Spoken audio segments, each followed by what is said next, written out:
Looking to not feel. You thinking it's just dumb. This is a reflection of what they asking for and what they need. I just want to feel the hype. I just want to be able to listen to the beat. I want to be able to mumble something and sound just like, so I'm excited and I feel nothing but you feel. There's no critical thinking that comes to that. It becomes a So form I'm. of escapism. They're escaping from their reality. It's the escape. Yeah. Like everything that you're saying. So I think, coming back to your question, it has to be allowed for these young black men and women to escape the stereotypes, and just as much for the girls as for the boys. Because here's the deal: black boys are dangerous when they angry. Black women are just dismissed when they become mad. The angry black woman. So as legitimate as her feeling may be, we as soon as we toss that angry black woman tag out there, we dismissed her. We didn't make it real. Everything that she could be frustrated and angry about could be 100% legit, but we dismiss it as the angry black woman, and now she's no longer human. Everything that that black man is raging or frustrated or angry about could be legit, but he's a danger and he's a threat. So I can come out with a gun and not have to talk to you because the narrative has already been placed out there. The worship of you being big, bad, and dangerous, what a lot of young men go after, is already out there.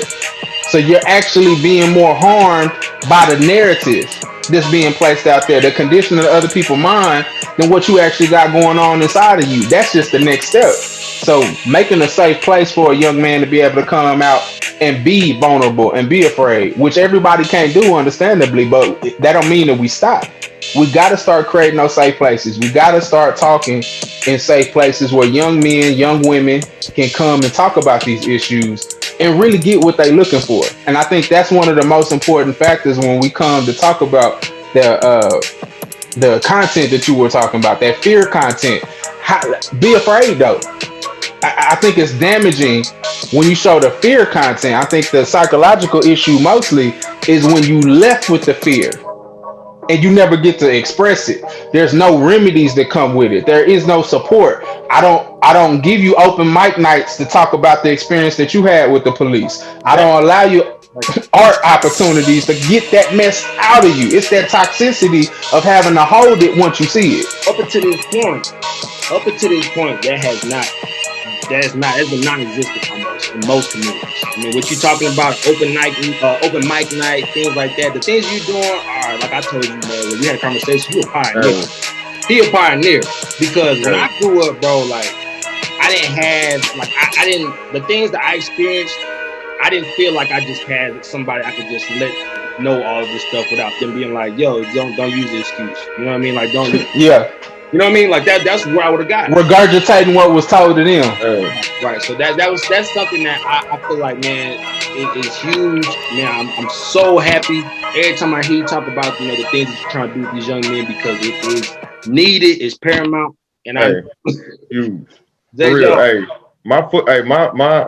my getaway, my zone out was the football field, but that was a temporary getaway. I mean, you got to practice. Because I mean, well, first of all, like when you play football, basically, when you're young, you think you're gonna play forever. Yeah. Second of all, like you go to practice, you get it out, get that anger out. You hit somebody, whatever. That's testosterone and all that. You play a game or whatever, but I mean, right when you get off the field, you got to go right back to the real world. I mean, it's like I can't play football 24/7. You know what I'm saying? So when I used to play football, especially on defense, whatever, I'm trying to hit somebody, knock somebody out, whatever. But I guess that's how I got my feelings out. Man, I ain't gonna lie. My last college game or whatever, I didn't know what. I thought football was life. Like I didn't know what else to do after football. It was kind of like, how do I get my feelings out? How do I get my rage out now? Like I can't just fight people. I can't fight nobody. Football was basically a fight. I can't just that was the legal fight. I go somewhere else and do that, and I'm gonna have some nice little jewelry that I don't want to roll with it. Yeah, so football. I mean, and that's why I think a lot of kids think they need to play sports. They need to play because it's where they can zone out and not even think about the world. We're on the field. It's a game. We just playing. We having fun kind of shit. That's so true. And while I was at UT, I was sitting down and I was talking to one of the people that's actually a coach. And, even in my presentation, I brought out there, a lot of coaches don't realize, because especially like when you lifting weights, so they trying to get you hyped up, they want you to get mad. They'll tell you, like, think of something that piss you off and you take it out. That water boy syndrome, like, Right, right, right, right, like you picturing the thing. And I asked one of the coaches and they didn't know how to respond. Like, they looked like they was finna cry, because I bet they started to recognize and even see the people that they probably had that situation with.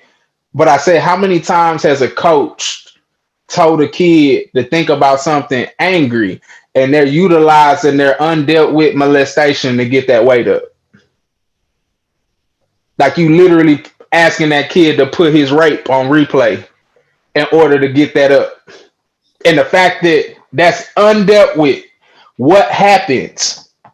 Think about what happens when what I did to make sure that I could push up that 275 or that 315. What I did to do that. What I did to make sure I could sack that quarterback. What I did to make sure I could pop that running back that came across the field. I had to witness when she held me down and I couldn't say no. And when I asked for help, I was told, what you complaining about? You a boy. You supposed to want that. So you got all this anger, this frustration, and I only get to express that for 45 minutes in this little period Right. while I'm out here. And then we question why this young man is in a sexual assault case. Like, we question why all these other things are starting to come out, that lack of control, that frustration, that anger. It's a reality of, we'll pimp somebody's trauma to produce on the field and then leave them with the aftermath. How many football players got to end up in these situations before we have somebody that can come and talk to them and say, hey, I need y'all to come and understand and hear something from me. I need you to hear that it shouldn't have happened to you. So, Like, you go ahead. go ahead. I'm listening. Go ahead. You know what I'm saying? Like, just imagine, like, even again, it was about 15 cats that I talked to at the student athlete summit. And Diesel, Right, big. Keep in mind, this UT. right. And it's colleges from all over that's coming to this black athlete summit. And I'm sitting back and I'm talking to these cats. I'm all of 5'7", and I'm sitting back and I see these cats fighting back tears because I'm looking at them in the face and I can see their frustration. I can see their anger. And I said, you didn't feel protected when you was younger. That violation that you had at that point, you now taking over to here. You may not have heard it from nobody else, but I need you to hear it from me. That shouldn't have happened to you. I'm apologizing to you because they shouldn't have allowed that to happen. There's still some healing that needs to take place. You was valuable. You was worth it. You shouldn't have been dismissed in that. Giving them that opportunity, that closet. I done messed around and everything start flooding out. When you got a 6'4", 350-pound man crying on your shoulder when you 5'7", it just puts things into perspective. Like, man, until I listened to what you said, I didn't realize that I don't even date black women because I was molested by my cousins. Like, it comes down to these ghosts that we have that's haunting us on so many different levels, and it's not fashionable for us to get the help that we need, because it'd be different if it was okay for us to go get therapy. It was okay for us to get counseling. But we get told, whether it be from a financial standpoint or just ignorance, that's white folk stuff. Mm-hmm. I ain't finna go let them white folk deal with that. Hey, so now you go pray about it. Pray about it. Ask how that worked for David. Real quick, though. I want to double back because you're talking about, you said when these big football players, you said this, and you see them and you see that pain inside of them wanting to come out, right, in tears, right? Mm-hmm. Like, the communication piece is so critical, and to create that platform for people to communicate as young men that are physically imposing. Because when you grow up, you know what I'm saying, like, you a young man, you fast, you strong, you talented, you athletic. A lot of times people will always think you're okay. If you're one of the taller kids, people assume you're the leader. You're always seen as the guy. All the girls trying to talk to you, so you got to be all right. Right, you always got to be all right. But then when you get to the whatever your physical realm is where you get to go be physical and get to be, the star in whatever way, right? And you get to go be violent and get to impose your will on another man. Now you feel like, okay, I'm validated. I took my power back. Took my power back, right? So then now you got your power, you always good. And then Jay Jones just spoke on it. That last game. It comes that last game, bro. There's the most amount of young men you'll ever see crying in the same room is the last game of the season.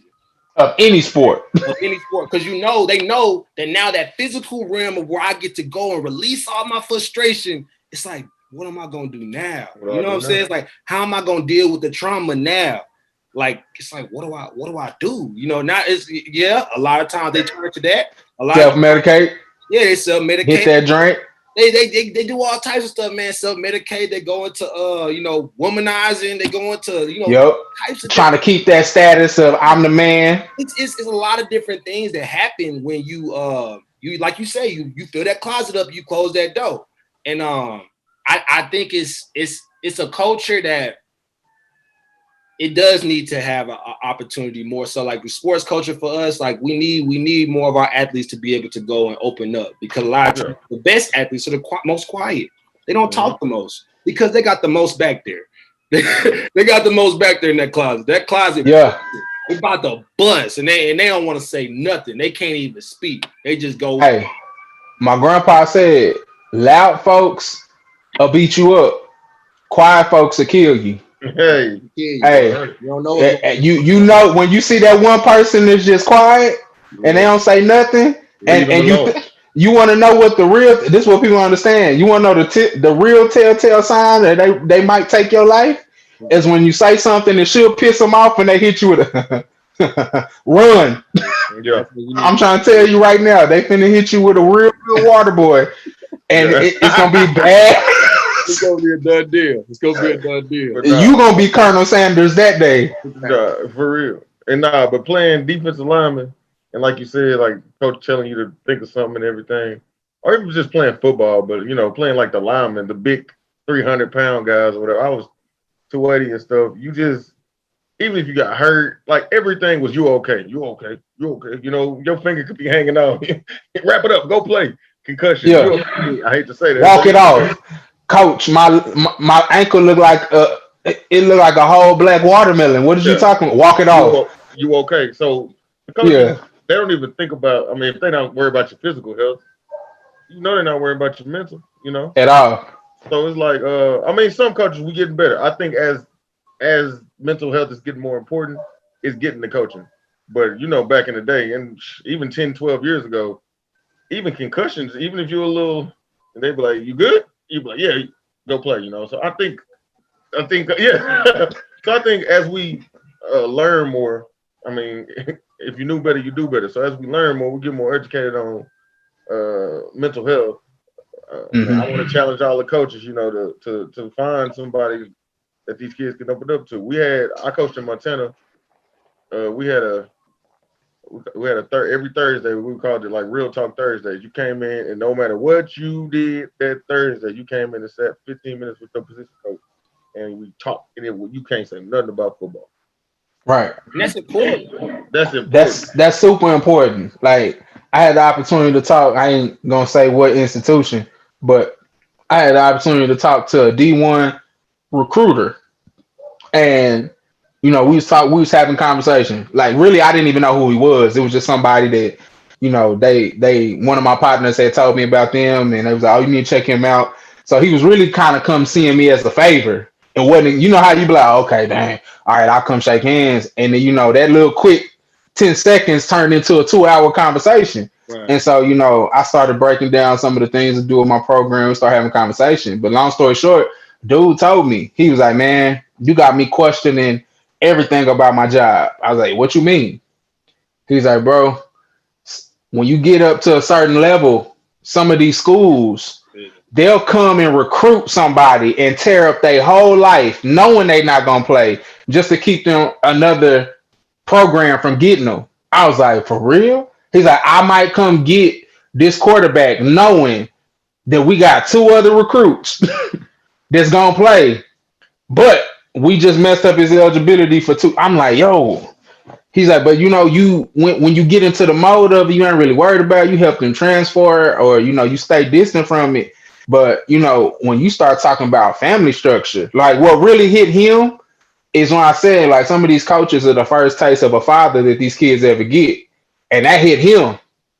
Like that hit him like, dang, I'm leaving that student just like my daddy left me, and that's what it resonated to. So coming to the coaching aspect, to even being a teammate, being able to come and have those conversations. It was a lot of things. I can't tell you how many times, like whether it's basketball, whatever the case may be. Like I was a virgin all the way through high school. That ain't popular, bro. Ain't nothing new.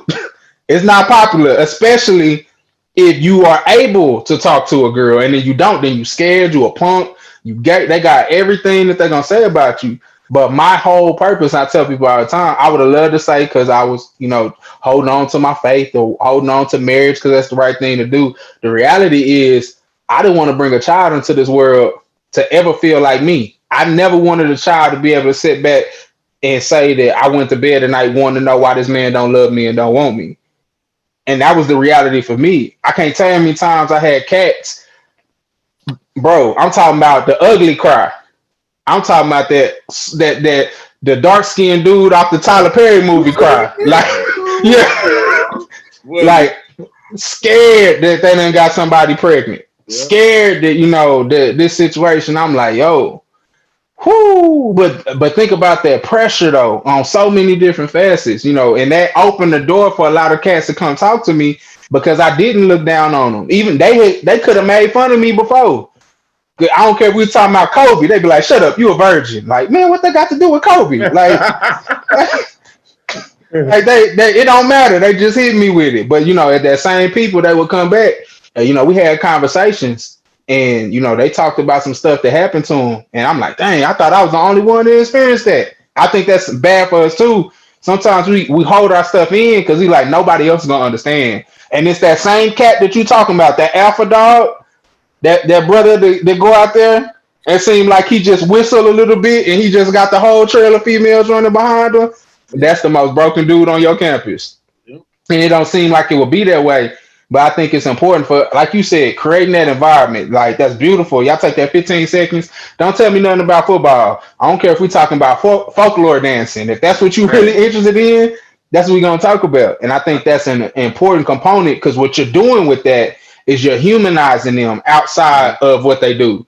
You're saying, I'm interested in you past just being a player. Yep. And that gives them kids the opportunity. Because these kids, I don't care if they 19, 20, you a kid. Like, talk about all you want. Like, at 20, I was barely mature enough to take care of a puppy. Let's on, like, all the other struggles that came with it. And I could only imagine if I didn't have my grandfather there. And see, Chris, we also did that as well because I played at Montana State as well as Cisco Junior College and at Hardin-Simmons. But Montana State was D1 AA, and we had a day, I think it was Thursday, where we would have very similar to what Jay Jones talking about, like a real talk Thursday where we would sit down with the coaches and they would come and they would just talk to us, and that was beneficial for us. Some guys would open up. But, for the most part, it was like a circle, like a kumbaya. So it wasn't like, you got your teammate, you know what I'm saying? He the backup, you the starter or whatever. And you ain't really trying to release too much information during that time. But I think that, like we talking about, that open communication is so, it's like everybody's not a professional. You know what I'm saying? Everybody don't really know how to go about. Because, we all come into situations with our trauma. So if you meet somebody else that got similar trauma to you and you've learned how to really mask it, then you're gonna be like, you can't mask it. You know what I'm saying? Like what's wrong with you? That pressure. So you get met with that type of pressure, and then that's when you got that's crazy, right? But everybody's not really equipped to be able to listen to other people's problems. So I think to be able to have a low risk conversation more often than not builds that trust. Mm-hmm. It builds that trust, and I think that's what we need to incorporate into coaching more so now than ever, because there's a lot of absolutely, there's a lot of trauma going on, new trauma, a lot of brand new trauma that Cats is really dealing with, and we can relate. We all can relate. So let's be, you don't got to be the professional, because some people be like, man, well, I don't know what to say. They like just talk about something else. Oh my Just God. talk Yeah. about something else. Just talk. Hey. Just have, Hey, figure out who this kid is. Figure out who yo. this person is. On Real Talk Thursdays, because I used to get I had 8 tight ends, so I had them all. There's nobody else in the room. It's 1-on-1, and they come up with so much relationship advice. I'd be like, like you said, sometimes I'm like, hey man, I don't know, but we can get on the computer and type in what you that Yeah. idea. We can figure out some ideas Hold of on. how to get your girl to kiss you, or how to, I don't know, Yeah, whatever. It's yeah, whatever. but it's Even just working with the kids, like, and one of the teachers, she was just so in awe. Like, I would try to tell, and I do trainings for teachers as well, just at working with average kids. And they had one of the kids, he had been in like 3 fights that week. They was getting ready to send him, they was deciding whether to expel him or send him to placement, like really what it was. And so I was like, you a Hail Mary. We ain't even expecting you to be able to get with this kid, but we want to be able to be able to say we did everything we could do, because he wasn't even a kid that I was working with. They came and got me from somebody else, and so I'm talking to the kid, and first thing he looked at me like, "Who are you?" Yeah. I said, "Before we say anything else, I need to understand something. I need you to make this pick, Goku or Vegeta." And he was like, bro, when I say it was the most articulated conversation, He broke it down. bro, he went to the manga all the way back to all the art, like, and this was a 15-minute conversation. And the teacher was frustrated at first. She was like, y'all sitting here talking about anime. This kid is about to be in all this other stuff. I said, he just gave me everything that I could use to have a conversation. So when I flipped back to her, I was like, do you feel like you more like Goku or Vegeta?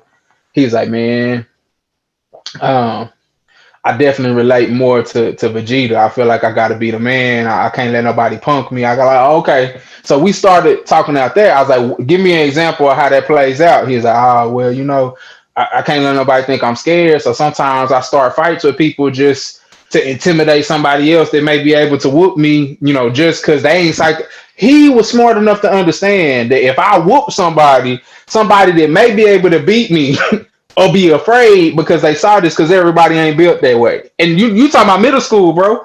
So, we're having these conversations and doing these things. I think somebody, like, I don't take away from the fact that everybody ain't specialized in doing those things.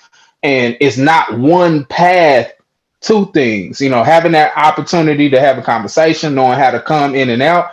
And I think the other component is knowing when you're not a good fit for somebody. Anybody can listen. Everybody ain't a good fit to talk. But one of the most powerful things you can do, and I tell people, I try to give that advice, and I tell them you can't always make a situation better, but you can always make it worse. But sometimes not making it worse is exactly what it needs to get better. Shut up. Like, sit there, let them talk, say what they got to say, and learn. But like, man, like, that might be the only thing you got out of me. And they're like, why you didn't say all these other things? Because he wasn't finished talking. And we're going to finish the conversation tomorrow. And then we come back, and then it's almost like they ready to hear what I got to say, because finally, finally, I got to say all these things that happened. I didn't try to correct you. I didn't tell you how it had to be, all this different stuff. Let you. That tension is so tight. Once you let it go, it just releases. And Whole different conversation. I want to segue that, Chris. I want to segue that because we had a lot of good conversation, and I love it, man. We got a little off, but I'm good. Like we going, and I really want to get this. I really want to get into this, a pillar that you have that you talk about. So you talk about conflict resolution. I think that's a great segue into what you just talking about. Can you please explain to us and the people what exactly effective conflict resolution looks like in your boys, and when what you kind of are teaching them in regards to that? Well, conflict resolution and communication skills go hand in hand. So that's really like a 1A, 1B type thing. But with conflict resolution, it's literally that, bringing a resolution. Conflict is always present, but we miss that other component. Like, I don't want you fearing conflict. I don't want you straying away from conflict. I need that conflict to be able to be resolved, because that might bring an issue that you need. You might need that energy, or you might just be frustrated, but that may be the only way you can communicate that at that time. my goal is to build those communication skills. So, for example, one of the things we'll do in our program is I have two kids that stand in front of each other, and then I write like a crazy sentence on a piece of paper, it's like something like "I'm gonna bust your head," and then you have to say that to the other kid, but you have to say it, and you can't use none of the words on that paper. So instead of coming in and say I'm gonna bust your head, you might have to say, I desire to crack your cranium. yeah, That don't even bring the same energy. Like you said the same thing, yeah, different way. but what? Yeah. So I mean, it gives them the opportunity to build those breaks, to think, to communicate in a different way. Because a lot of times our conflict is just raw emotion and no communication, and it's just coming out in that place where I'm really frustrated with you, but sometimes I'm not frustrated with you because of a negative thing. You ever seen somebody that's cold and they playing like a punk?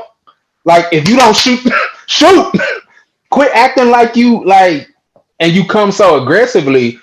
That's viewed as conflict Mhm. because you don't have a relationship to build in with that. So giving that element of conflict resolution and giving people the opportunity to really get to the point of understanding why they mad. Do you know how many times kids have resolved their own conflict and be like, dang man, real talk, I was mad at my mama before I got here. Right. Like you It's use crazy. that opportunity to blast off on 'em. It's crazy you talk about that because I was that kid, and I know me and Jay Jones, we really, honestly, Chris, we talked the fall about trauma bonds a little bit. Me and Jay Yeah. had a trauma bonded a little bit on the anger tip because I was a kid that I did not know how to resolve conflict at all, and it did not get much better into my young adulthood. Up until the last 5 years, I've gotten better, but I always am looking for ways to be able to de-escalate situations, and I think that's amazing that you're teaching that, and to be able to be an example for those kids, I think is also amazing. I know the strongest teaching agent is to be able to for somebody to see it. So like if a teacher's coming at you with some conflict and you my advocate, and I see you de-escalating the situation, I'm like that's how I've learned most of my conflict resolution is from examples. And I'm petty too. I ain't even gonna lie. I'm petty. So a lot of kids, I'll go over the top just so they know. And sometimes I know I'm frustrating the educator sometimes. If they being extra rude to the kid, Yeah. every once in a while you gotta toss that little dash of pettiness in there. But you know, the kids, you can tell because they be like wait, like, oh, like they be excited, like, oh, Mr. Chris, oh man, she was hot. But even in that standpoint, it's a teaching opportunity because when I step into that platform where I've had to have altercations with teachers in front of students, it becomes a teaching standpoint because I was like, yeah, you laughing, but how many times I want you to notice how that teacher looked, how you think she felt, how many times has that been you? Like, think about that component. Is it funny? Like, going back to my grandpa again, I know he ain't the only one that said it, but we all know it. Ain't no fun when the rabbit got the gun. For real. It's all fun and games until that same one that you was laughing at out there, and it comes back to that component.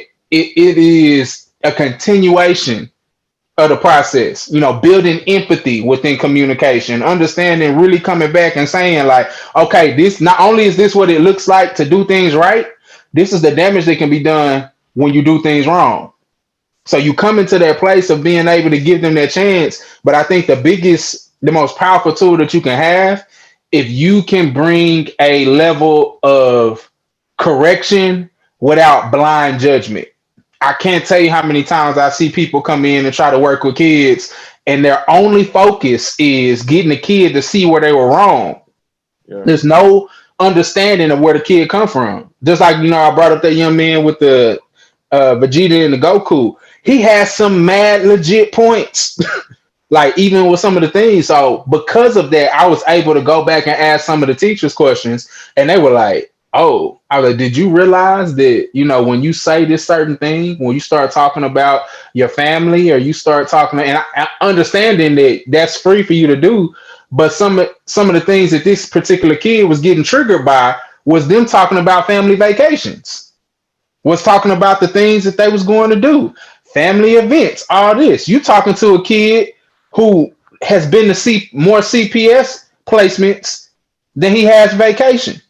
And so you come into that place like understanding, like, okay, man, when I walk into a situation and I leave it closing with this, so the conflict resolution, even from an educator standpoint, when I come in and I work with a group of kids or adults, it doesn't matter. First thing I do, free game, I come in and introduce myself and I say, my name is Mr. Chris and I'm big on respect. But that's not just you respecting me. I need you to feel respected and valued by me when you walk out that door. Will you help me with that? And that opens the door for me to learn what you see is respected. And not me just trying to blanket my definition of respect onto you. You might not like it if I say this particular thing. You may feel some type of way if I get too loud. Like I'm energetic. I don't have people be like, hey, dude, I like you, but you a little loud. I'm like, oh, bet. Let me close that down. Other kids was like, oh, nah, man, but you fun. I was like, hey, cool. But can y'all understand you being loud right now? So if me being loud is frustrating him, and the kids are sensitive to that. They was like, oh man, but if you just sitting over there boiling, oh, I can't stand these loud but kids. He had the opportunity to come and say something and change the whole dynamic of the classroom because he had the opportunity to do so. And we robbed so many kids from that opportunity. And it's being a teacher for me, like when I'm listening to you, because I teach 8th grade English, and listening to you talk about it, I think it's something that like I practice some of those things. Like I try to let them know that, you know, I want you to feel respected, and I try to give them the floor to be able to, you know, express themselves to me freely without giving me kickback. Because a lot of times when kids don't trust you, that's when you get a lot of the negative emotions that you'll see on a daily basis. Like that's how you know that they don't really trust you like that. But I think that there's some teachers, again, like, you know, they just there's not a lot of programs like yours. So there's not a lot of advocates for these kids. You know, nobody really knows their story. And these kids have built up such a wall to any teacher that it's like, as a teacher, it's like, well, we're at war. Because the teacher feels like they're at war because this kid is giving them, you know, they're putting the pencil, they throwing the pencils up on the ceiling, and they putting spit wires under the teacher chair and stuff like that. But it's like,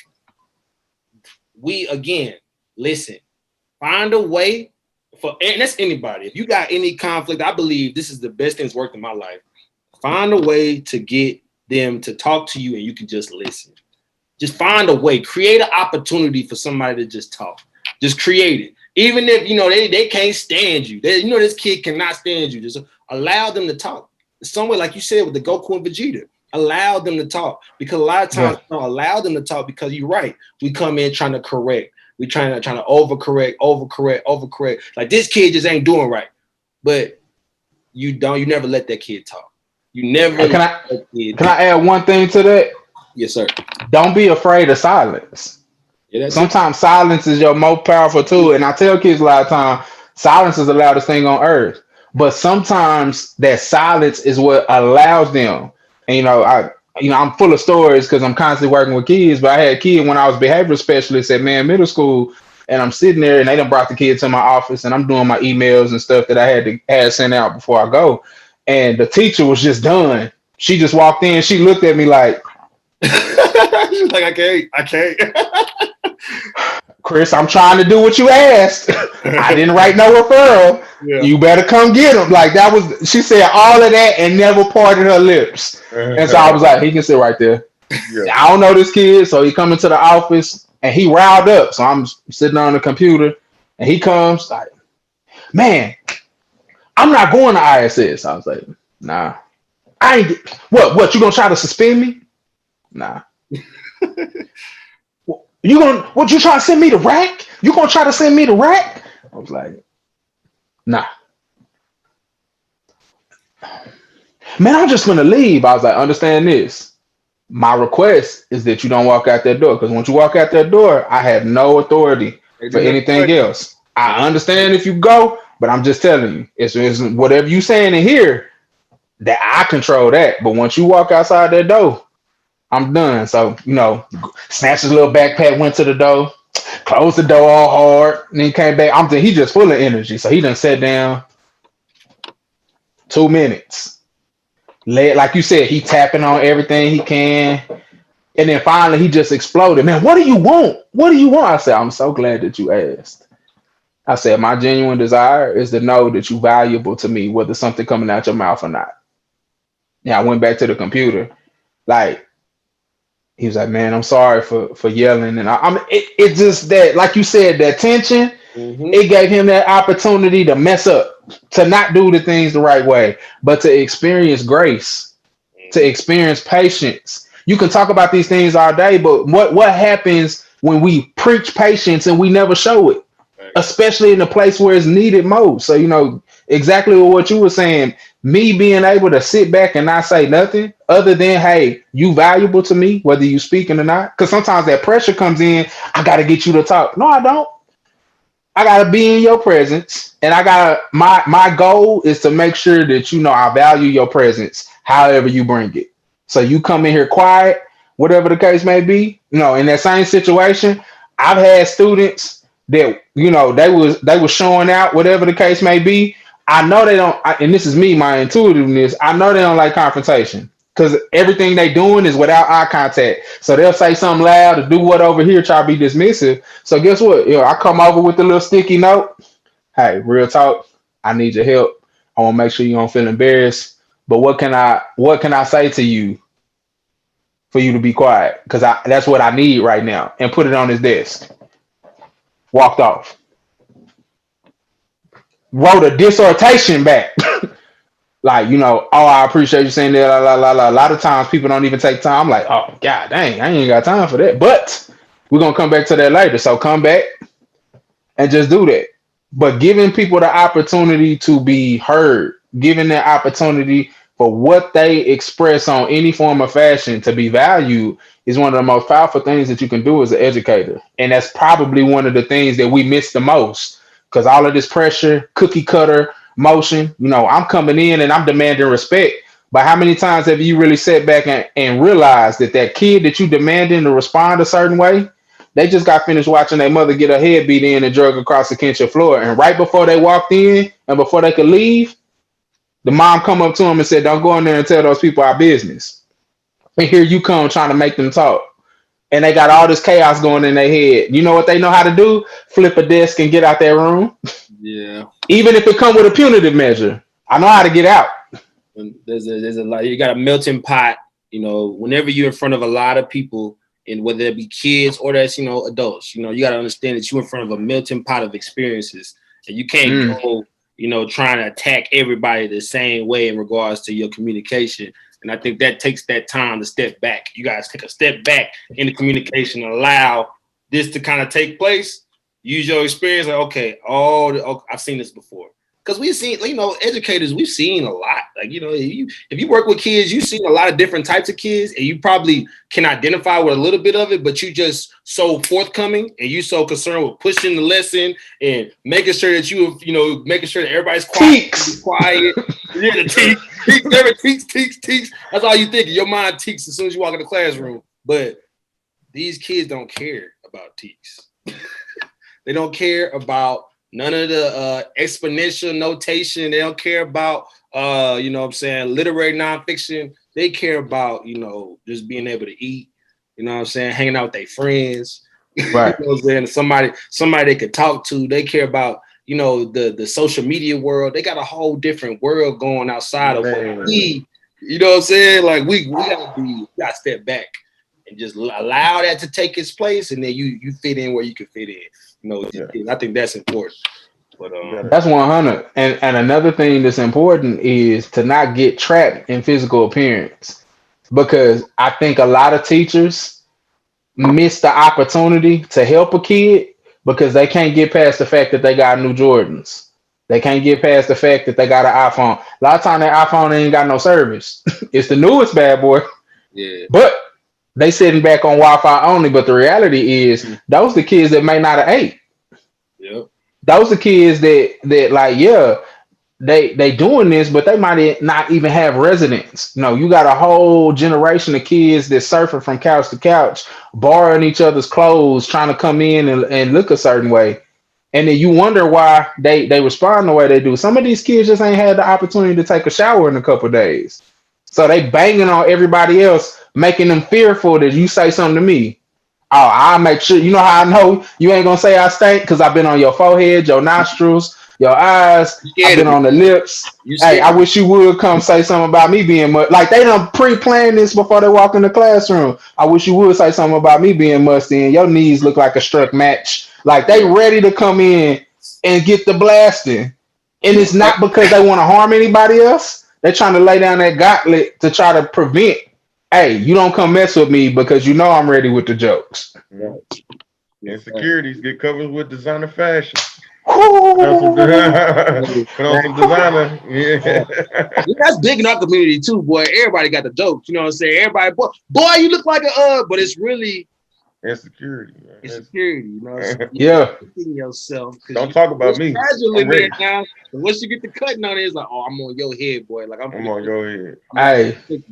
yeah, it's real talk. It's real talk. But man, Chris, we've been on this thing for a little minute. Chris Daughtery, man. Ooh, hold on. That's I'm, oh yeah. I'm talking this man. Y'all need to go get the book.